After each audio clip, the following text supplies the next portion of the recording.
Hey divers, welcome back to another episode of Vinyl Divers. I'm your host, Anthony Mullen. What is up? What is up? It is a fun, busy summer. I got the YouTube up and going.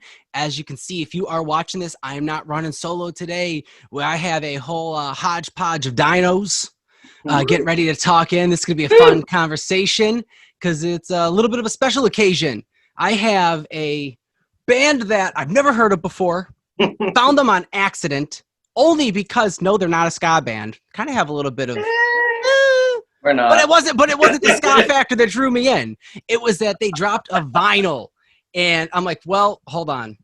I'm scrolling through the Facebook feed. One of the groups that I'm in, just to kind of see what comes my way, is Buffalo Punks. If you are in the Western New York area, I highly recommend jump into it, get in touch with the local scene, and I see a vinyl drop, and I'm like, well. All right, this looks sick. It's got a cool, I always love it when it's a colored vinyl, changes it up a little bit. And then I look into a little bit more. Album art looks sick, cool, fun, quirky. It's cartoony, something that's completely up my alley. And shot a message on the guy that dropped it. His name was John. Currently, you play guitar. Yes. Guitar in it. And lo and behold, almost a week later, I have... Fuck yeah, Dinosaurs. Here's a guest. A little bit of a long intro. Sorry to get you guys there. That did going on, everyone. That was good. That was good. That did move really quick. It was just kind of like I had a day at work where things were slow, and we got the vinyl in hand.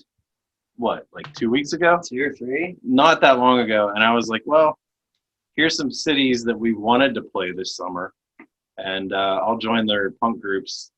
And try not to come across as like a spam, but be like, hey, we wanted to come out here.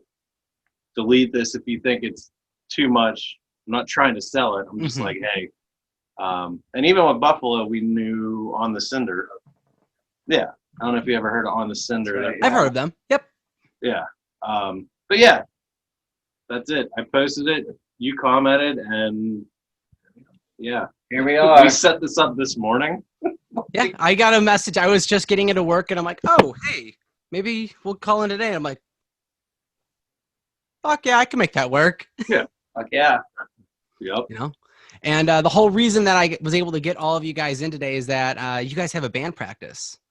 Yeah. So Typical Tuesday. typical Tuesday. What we do. Nice. So let's get into it. I have to know, you guys are from Pittsburgh, PA. Were you guys all longtime friends building up and coming into form this band? I saw there was some past rotation of band members that on the Facebook page. And I don't know, like, how did you guys form to be? And how did Dino Punk become a thing? Is there a way that someone could bring me up to speed to 2020? Okay, going all the way back 10 years. 2010. To 2010. John and myself, I'm Zach. Yep. Wait, real quick. Can we go through? Let's do a. I've never had a full band on video, so now people got to know who's who. Yeah, we should do it. Let's do it. Go down the line. Okay, I'm John. I play guitar and I do some of the leads. Okay. I'm Zach. I'm just vocals and I thrash around a lot. Nice. I'm Trip. I play bass. Nice. Phil. I play drums. All right. You guys sing too. They sing too. Yeah. All right. There you have it. But anyway. Anyway, all the way back to 2010. Well, we went to elementary school together. Too. Yeah, so we're longtime friends. Yeah. I guess we were in college then. We would drink. John would break out his acoustic guitar, and we would make up songs about dinosaurs. That's pretty much how it started. It was a one-night idea, though. Yeah. It wasn't like a thing that we would do a lot. It was just like a, hey, come over, let's make some songs for band camp. Yeah. And that was your brother chimed in a couple times. Yeah. And then it turned into a full band thing. Yeah. I'm trying to paraphrase it as much as I can.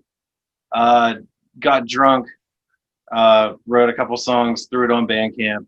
That was going to be it. Okay. Our friend that was a drummer was like, hey, do you want to make this a full band thing? We said, yeah. And we played for a couple years, full band. 2 years, yeah. And then we stopped. Took a big break. And then we've all actually been really good friends for a long time anyway. Mhm. But it was kind of like let's bring back the band with all of us. So yeah. Cool. So when do we come back? 2017. All right, 2017. There you go. Yes.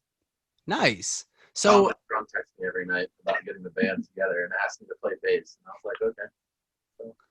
I was at a bar one night and some dude was like, "Hey man, I really like Fuck Yeah Dinosaurs. Are you ever gonna do that again?" So I texted Trip and I was like, "Let's do it." And then I knew Phil from we just going to bars like where I went to school. We both lived in the same town, and I used to run like a little house venue with some other dudes and other bands that I was with, and he would come down and his bands would play. So it's all connected. okay, so I mean, sort of like a little bit of a super group. You guys are all from like the music I didn't want to scene. say it. I almost was like, it's like a super. We're not. No. We're It's just definitely super friends. Just super friends. We're super friends. You guys are super friends in a group. Yes. Yeah. Perfect. That plays punk rock songs about dinosaurs. Yeah. That I'm gonna be honest, guys. They're not tacky either. They're kind of like, fuck, like they're really catchy and good. All So- right, Can I ask you a question? please ask me a question. Okay. Did you listen to both albums? I started to listen to the first album. I listened more heavily to 99 Million Beers Ago. 65. 65. That's okay. 65. Okay. I was trying not to It's look been a down. short week. Listen, I'm trying not to look down at it. I'm like, I don't want to look down. I can know No, you're this. good. You're good. I'm gonna say million, not billion. Well, the main thing is, I can't even remember what it is. so the first album's Jurassic Drunks. Yes. That's a lot of songs from back then. hmm So once we like solidified us, we were like, we need to record these songs because they've been around for 8 years. We never had actual recordings. So that was a lot of old stuff, and then like 1 or 2 songs we wrote together. And then now the new album is all stuff we've written together since 2018 or so. Well, there's like one. No, there's a two, couple old ones. There's like 2 old ones that we never did anything with, and we kind of brought them back to life. Yeah. So the ones that you brought in back to life now for this new album, and even the ones you kind of re-recorded, did you guys change them up from how they were originally written and kind of I don't know, composed with the other members? Yeah, Okay. I think a little bit. I went from acoustic guitar to full band. yeah. Yeah. But like Museum, we played live a couple times back. Like the team never had a full band. We played it. But yeah. But I have the problem where if I write a song and I think we at least have a skeleton of it fleshed out, I'm like, all right, this is good. Let's practice it a couple times and then let's go play. Like, let's throw it in a set list. John, skeletons don't have flesh. Skeleton. I mean, two complete. That's a body. Okay, But bodies do have skeletons, guys. Wow. I called you out. Sorry. You know what I mean. But no, like there were 2 songs that we did play 8 years ago that, you know, like once we recorded them, we're like, let's add a couple guitar tracks, let's add a lead, we tweaked it. We made it ours. Okay. Ours. Ours. So Jurassic Drunks is you guys, but then 65 Million Beers Ago is all original, pretty much all original from you 4. And man, I'll tell you, there's the influences are all noticed. Like you guys are definitely some high. I mean, right off the first track, it reminds me. It's very high fast punk. It's the Earl Sinclair. Mhm. It was like this scream and aggressive, and almost had this Dropkick Murphys just pissed off attitude, and I loved it. But then you got to something like Critique of the Human Condition, where it had more of this, I don't want to say mellow, but slower of the set. And you guys really jump on both sides. I don't know, you guys sound more or less of some Day to Remember, some Green Day. Definitely hear some OG punk. Mm-hmm. What are some of the bands that you guys really kind of pull from, I guess, then? Anyone specifically that stick out? Dead Kennedys. Yeah, Really. we say we pull from Dead Kennedys, but everybody's like, you don't really sound like the Dead Kennedys, but it's the riffy stuff. Yeah. Yeah. They have like 20 song albums, and none of those songs sound the same. Yeah, So I love it's that. more Like that. we're all big fans of the Dead Kennedys. Critique actually is one of the old ones. Yeah. That was a big Off With Their Heads influence song, which I don't even want to say that because it does start like an Off With Their Head song. But yeah, I don't even know. Like, well, the one thing to note too is like Phil has another band that's heavier, and a lot of the little riffs. He wrote a lot of this album. I would like the more I listen to it, I'm like, this is a lot of Phil You stuff. did. So a lot of the riffy stuff and a lot of it's heavier than the old one. Like if you go back and listen to the old one, it's more just straight up like 3-chord strummy punk. Mm-hmm. But yeah, I think the riffy stuff, I think that's where we compare it to Dead Kennedys. And then we start getting, I don't know, there's like some weird surfy stuff in there too. I did pick up on some surf rock. Yeah, like I think No? it's us finding ourselves growing into our bodies, you know. Like, Yeah. we're becoming dino men. Well, it's I think pulling in from so many different influences is kind of one of the keys to that supergroup effect. You can hear all Super friends. super friends. Super friends. But no, it's That makes sense. it's cool to hear that because like in high school when I had the hormones, like my first band in high school was like, I love the Misfits, so I'm gonna make these creepy horror punk songs. Like it does feel good to finally like and hearing it from you and hearing it from like another guy that did a review video this week, like to hear like, oh, I hear this band and this band and this band. It's stuff we never talked about or think of, but it's like I've listened to this band, this band, and this band for the last 15 years, 20 years. Like it's there. It just happens and it just like, kind of comes out. we don't talk about it. It's just we're finally like doing our thing. Well, on 65 million beers ago, what are some of the standout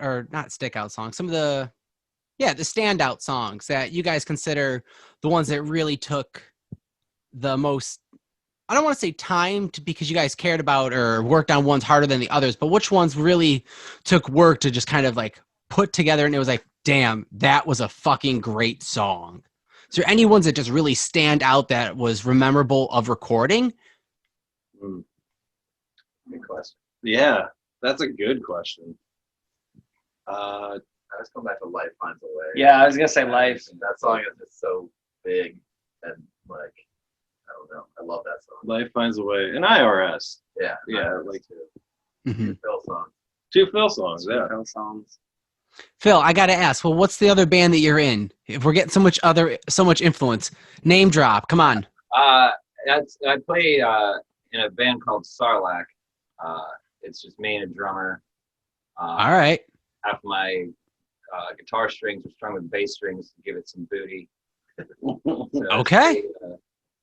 it's pretty heavy. I mean, it's sort of a grindcore band. That's kind of what we started as, but as we get older, it's kind of harder to keep blasting for that long. So it's like it's kind of mellowed out a little bit, a little more doom, stonery shit. And all the songs are about Star Wars, and I hate Star Wars now, and I realize the irony because I'm wearing the Return of the Jedi shirt. So you're wearing a Return of the Jedi shirt, right? I did work like running wires today and get really messy, so I wore a shirt that I specifically didn't put the shirt. So that's how this happened. Oh, Disappointed it doesn't say Revenge of the Jedi. Yeah, that would have been a little cooler. Yeah. I can't seem to get out of gimmick bands though. We're not a gimmick. you guys really aren't. We're a genre. We're a genre. I mean, you guys are We're kind a of pioneering with the Dino Punk. Some of the videos I've seen live, you guys are definitely an aggressive live show. I was watching Frontman over there. Honestly, the day I remember influenced my kind of like relationship. I was like, oh shit, that's just like oh my god, I'm gonna go blank on his name. but like the front man, when he's just like all aggressive in on like on stage at Warped Tour, I was like, oh fuck. And that's where I'm seeing the anger coming through there. I love it. You guys look like it's a fun live show, and that I mean, if there's a pit there, it looks like it'd be kind of a hell of a time. That's what we go for. We go for fun. Yeah, I we try to make fun. it fun. Get sloppy drunk and have fun. Yeah. We talked to our friend Brian, shout out to Sykes. We did a podcast with him. I think it's the one I sent you the link like 2 hours ago.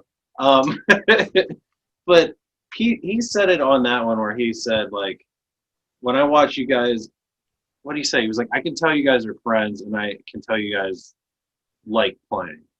And he said, friends. and but he was like, sometimes you see bands and you can tell they're there to like play and do their thing, and that's it. And like that made me feel like, yeah, like we are trying to have fun. Like we're obviously, and he said too, he's like, there's a time and a place for like a politically charged punk band where it's like, I'm here to like have my eyes open. And there's a time where it's like, I just want to forget all this bad shit going on in the world and listen to songs about T-Rexes jerking off. Like, yeah. I mean, yeah. So I definitely have fun. I mean, that's what you guys really are. You guys are fun. It looks like it's a great live show, and I really am kind of hating on the whole quarantine and COVID and the restrictions, because I would love to come down and be able to catch a live to get you guys live when you guys are playing next.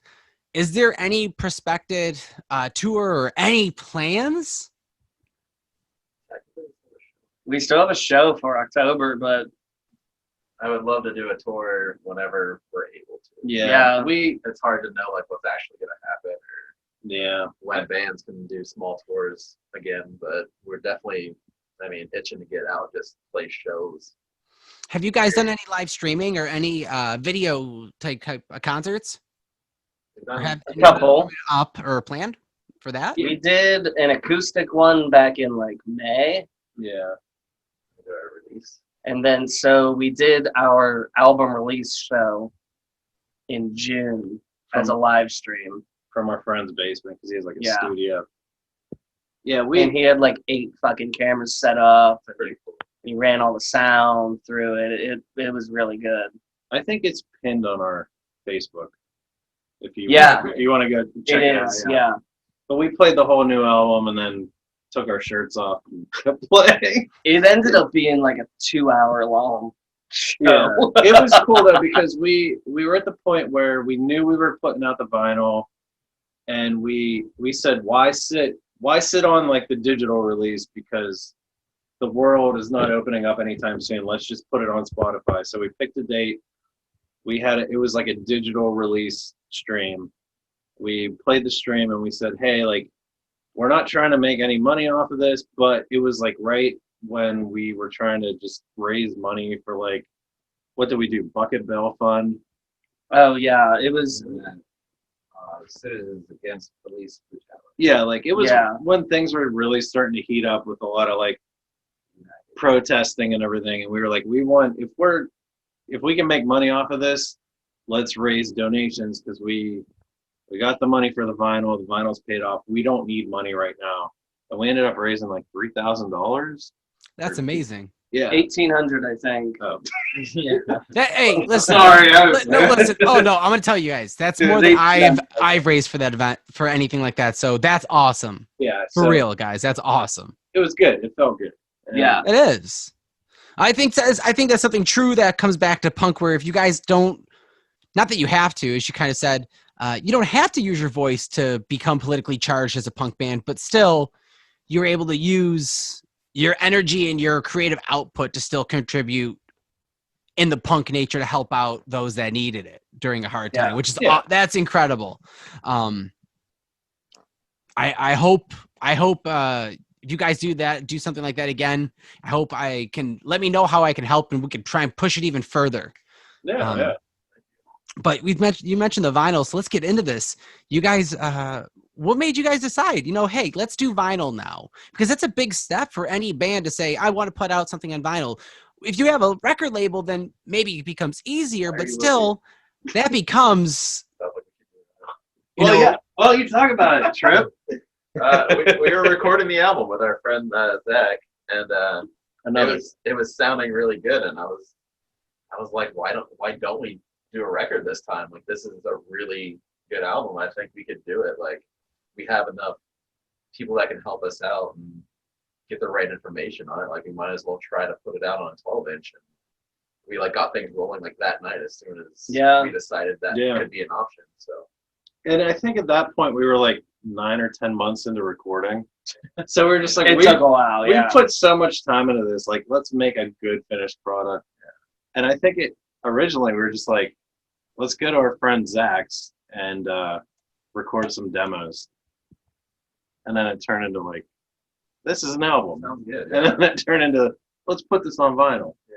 So, and I think we were at the point where we were playing shows enough where we had a decent amount of money saved up, where we were like, okay, we can try an Indiegogo and like see what happens. And then everything kind of snowballed with like, we did a beer release with a local brewery. And so we said, let's do a show where it's the beer release, but we released the first single, and then that's raising awareness for the For record. the Indiegogo. Because the Indiegogo was running it while we were at that show. Had just started like a week before So that. it was all this stuff building up, and we were like, we can do this. We can totally do this. And then COVID hit. Yeah. But it all worked out. The Indiegogo ended before the pandemic. Yeah, we got to our goal. We went past our goal. February. Yeah. Yeah, it was great. But then, once the pandemic hit, everything else got delayed as far as production of the vinyl. We were supposed to have it in May. Yeah, And we got it like 3 weeks ago. end of July, I wow. think. Yeah. Because we were hoping to do a physical, actual album release show in June, but that couldn't happen. Yeah. But yeah, Yeah. that's the long answer. Yeah. No, that's cool that you guys go through it. Why Indiegogo? Instead of, because I'm used to seeing Kickstarter, and I don't know if it is just because of the media or the medium or not. But as far as like projects and awareness, I see stuff go through Kickstarter. Usually it's just like board games and stuff like that. Is Indiegogo better geared for artists, or is that something you guys had previous experience? We had a ton of discussion on this, and I can't fucking remember. I remember. They're both run by the same parent company or whatever. Yeah. That's right. Yeah. Kickstarter, if you don't meet your goal, it doesn't matter. You don't get Indiegogo, anything. if somebody donates $5 and that's it, you still get the $5. Like Indiegogo. Yeah. So we said, hey, we have like some money saved up from merch and everything, and like let's just see if we don't hit our goal, we'll still have money where we can like, if we all have to pull out like $100 or $200 out of our pockets to press this, let's just go with it because we wanted to do it. We knew we wanted to do it. So Indiegogo, you don't have to meet the goal. Yeah. That's interesting. I never knew that. That's actually really kind of cool. And I think it's definitely a smarter way to go with that for you guys, because you guys obviously met your goal still. And even like during the time of a pandemic, like the early stages of a pandemic, kind of shutting everything down. It worked out where I think it ended before things got really strict. It did. Yeah. Because I kept saying, like, I would have felt like an asshole asking people for money. Like, hey, you're stuck at home. You want to buy this record? Like, I think it ended in like early March. Yeah. Like, So, and shit started getting shut down at like end of March. yeah. You guys got just lucky, just right in that cusp then. Yeah, Perfectly. really. Yeah. But then at the same time, so it still stayed open since we hit our goal, and people could still like contribute afterwards and order stuff, and people still were. Yeah. So that was cool. Like we weren't advertising it or anything. People would just find it, and we got some extra orders after the fact. Yeah. That's really cool. So you guys went in, pressed, got your own album pressed through vinyl. The album art, fun, cartoony, creative. I kept reminding me of. I feel like it looks like an homage album to something else, and I can't think of what it reminds me of.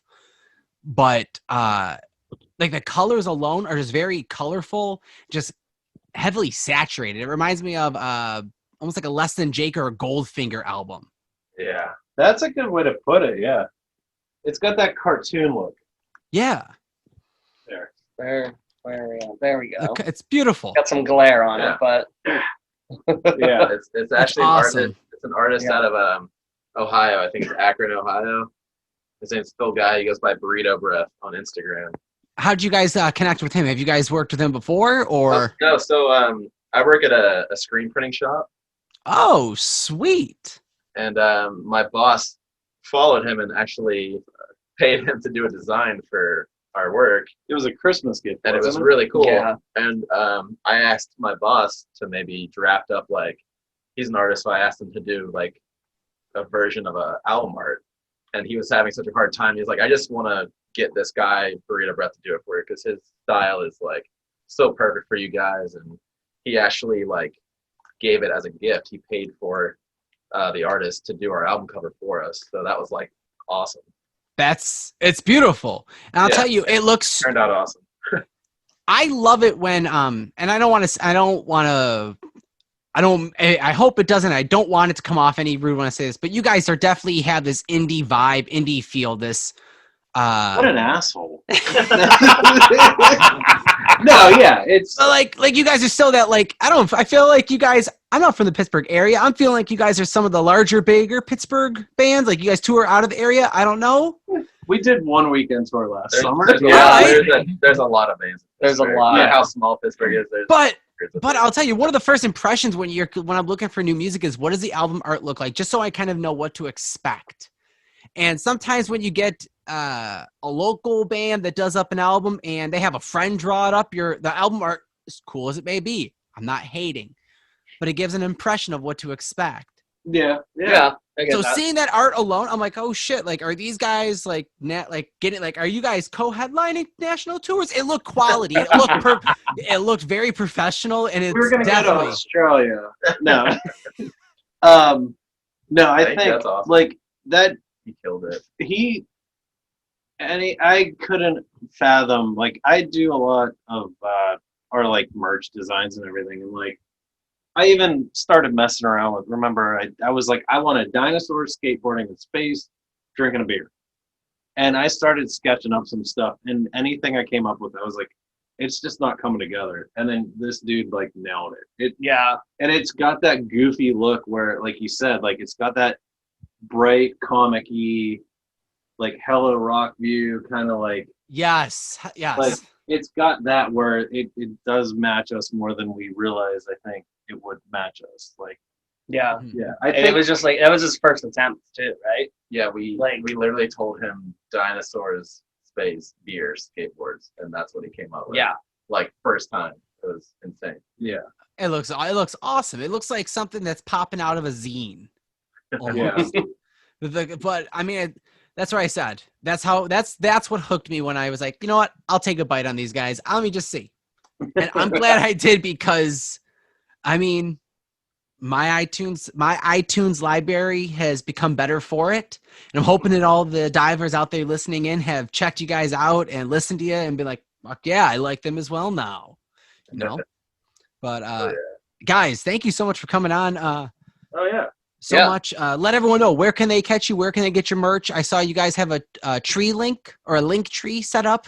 Yeah, It had a dinopunk.com. we bought Dinopunks.com, yeah. we bought 2 domains. Oh, I bought 2. oh, you have 2 domains. I forgot about this. You can go to dinopunks.com or you can go to jeffgoldblum.org, and they will both take you The to letters are on Jeff Goldblum now. Yes, Oh, cool. I moved it up to the top. So you can buy a record there. We have a Jeff Goldblum shirt. We have an Earl Sinclair shirt. We have a bandana. We're gonna do a cassette pressing. I'll use this to announce that I'm quitting the band. Oh, fine. No, Wait, hold on. no. Like, oh, wait. A couple friends of mine did remixes of the albums or songs off the album, which has led to more people doing remixes. So I'm setting the date I'm going to say we're going to either put out a remix EP or LP digitally. We're not pressing it, but probably around Halloween. I'm giving everybody the hard deadline of Damn, okay. get me your tracks by the end of September, and we'll have it on Spotify in October. It's just going to be a bunch of remixes of this album where there's like a reggae version of a song. There's like a weird electronic 8-bit version of a song. It's all over the place. So That's pretty freaking sweet. That's it was awesome. a dumb idea that I had, and now it's kind of like It's the a thing. band. It was a dumb idea, and then it just came together. Listen, whenever you can make money off of a dumb idea, it's not that dumb, guys. Well, it's going to be like a half a cent a stream. The whole band. No, but it is very much our hobby. You know, we all have our dumb jobs, but like that was the thing. Like this year, we were going to do a lot of weekend touring, and kind of got halted. But that's our main goal. Is we just want to have fun, and whenever this all ends, like hit Cleveland, hit Buffalo, and try and hit Australia.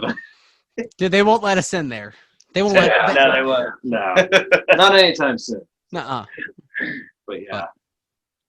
Well, guys, thank you so much for joining in. Your Instagram is Fuck Yeah Dinos. Do you guys have Instagram, Facebook? Fuck yeah, dinosaurs. Fuck yeah, It's Fuck Yeah Dinos everywhere, right? yeah, it's either Fuck Yeah Dinosaurs or F Yeah Dinosaurs, depending on the character length. All right. We're on everything.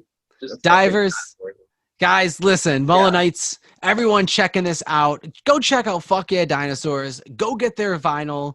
Get that LP. That is beautiful. It is printed on some colored wax. It looks really trippy, and I love it. I'm going to have to be grabbing myself a copy, too, and be able to play it out here in the home studio. Please check them out, follow them, like them, show support, and don't forget to review them and give them ratings. Do that, guys. Share, and till next time, keep diving.